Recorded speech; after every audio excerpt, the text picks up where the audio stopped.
Freedom and beauty to everyone, I am the Technomage, and welcome to my review of Star Wars The Acolyte Episode 8 Original Sin. And finally it's over. And all in all, I have just one thing to say. I expect nothing, and I'm still let down. Yep, I almost predicted the final episode in my review of Episode 6. I almost predicted the final episode, the season finale, to the letter.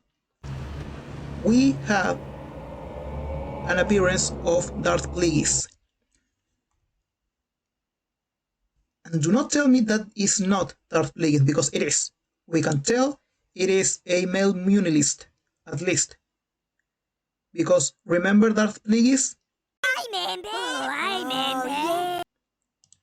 Remember that he is the master of Chief Palpatine, Darth Sidious? I remember.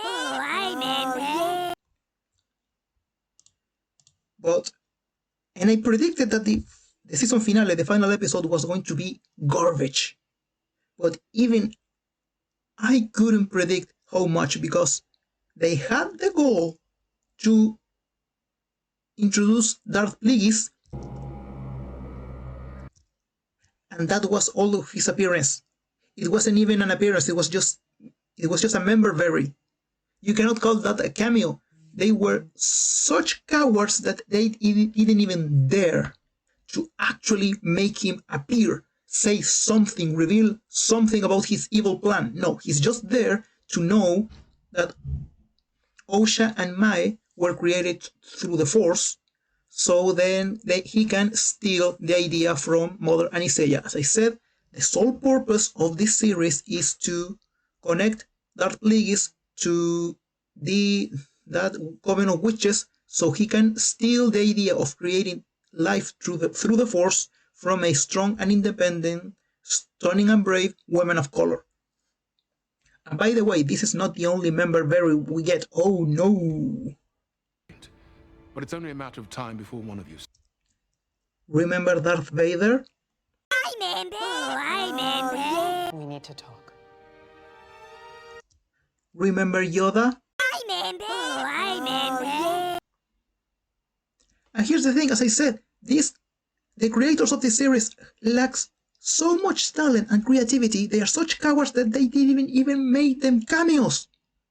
They are just key jangling right in front of our faces. Hey, remember Star Wars? Yes, I remember Star Wars. I remember when Star Wars was used to be good, when it was entertaining and creative. And the worst part of all, the other thing I predicted was that the sole purpose of the series, besides connecting Darth Plagueis with Mother Aniseya, was to shit on the legacy and image of the Jedi. And I was right, because Osha kills Saul in retaliation, because he finally reveals to her that he was the one who killed her mother. And by the way, look, Amanda Stiver, the actress who plays both Osha and Mai, this is happening, and none of them is capable of emoting at all. Look, he's dead and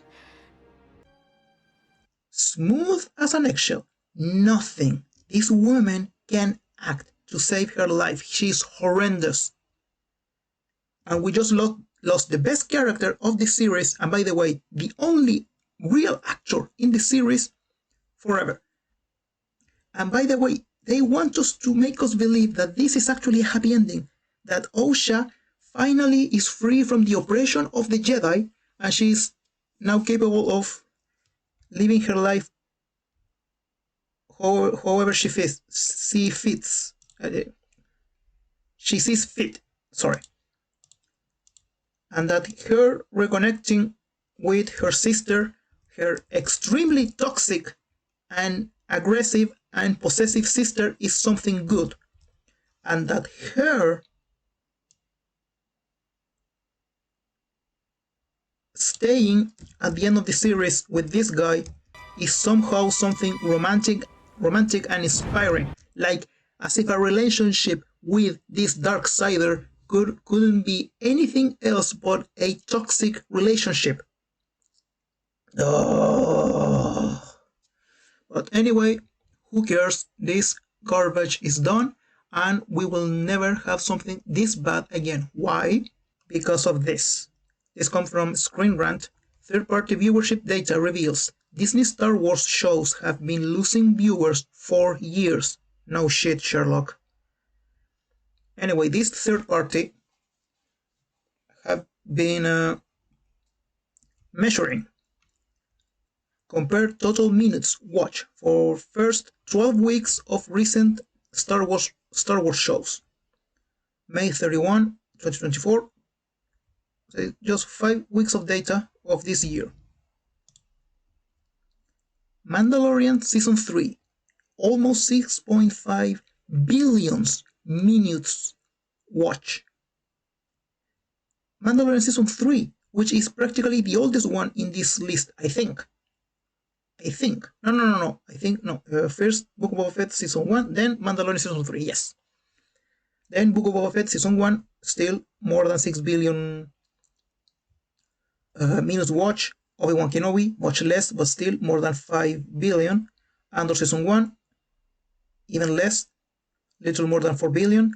Ahsoka Season 1, which was so boring that it didn't give me I didn't have the energy in me to do a episode by episode review of that series that I just did my This is Ahsoka in a Nutshell video, which honestly I think got more views than the series. Little more than 4 billion minutes viewed. The Acolyte Season 1. Look at this drop. There is no audience. It's this audience that modern Disney, modern Lucasfilm, modern Marvel, modern DC Comics, modern Warner Bros., and all of these other companies, this audience that they think, that they are absolutely convinced it exists, that is out there, and will buy all of these woke products, doesn't exist. It's the phantom audience. So this is the final failure of Caitlin Kennedy and Bob Iger and Disney Lucasfilm. Oh, and remember I say something about member berries? To teach me to accept that someone that I love. We have this confrontation between Osha and Mai, and again, Amanda Steinberg cannot emote to save her life. Well, I say something about member berries. Well, meet Prince Arkan.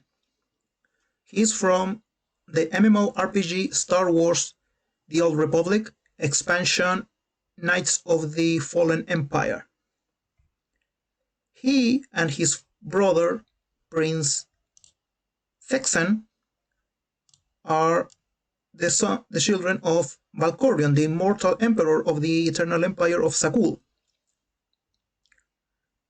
Well, their father, Valkorion, is in reality Tenebrae, and was an ancient dark side entity of enormous power. This man was a Sith. In the old canon, originally, the original Sith, the word Sith comes from this race. The Sith was actually a race of dark side users who had this red skin and this fleshy mustache and beard. Then the Sith became this cult, this group of Darksiders. And well, see where I'm going here? A ancient Darkside entity of enormous power who was possessing the body of Valkorion gave birth with a human woman, Arkan, and his brother, Prince Thexan, who we see here in the trailer for the expansion Knights of the Fallen Empire Sacrifice, the trailer. Here we see them training since youth to be brutal. In the darkness, Then their father sends them to war. you will face it alone. And then they fight.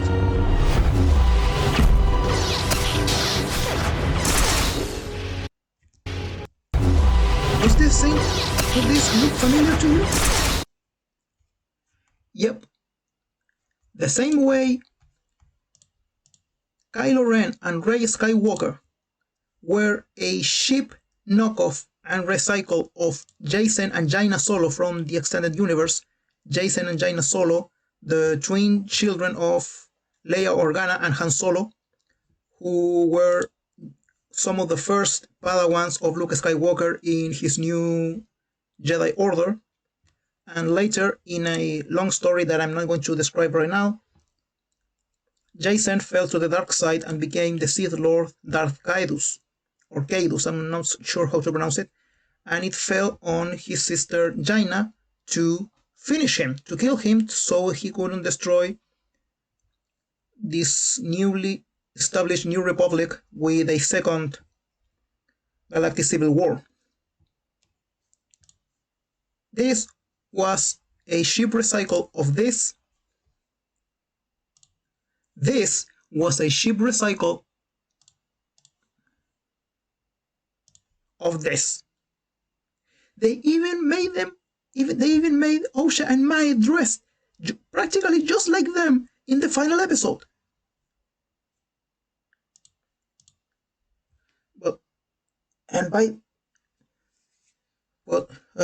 Thank God this is over.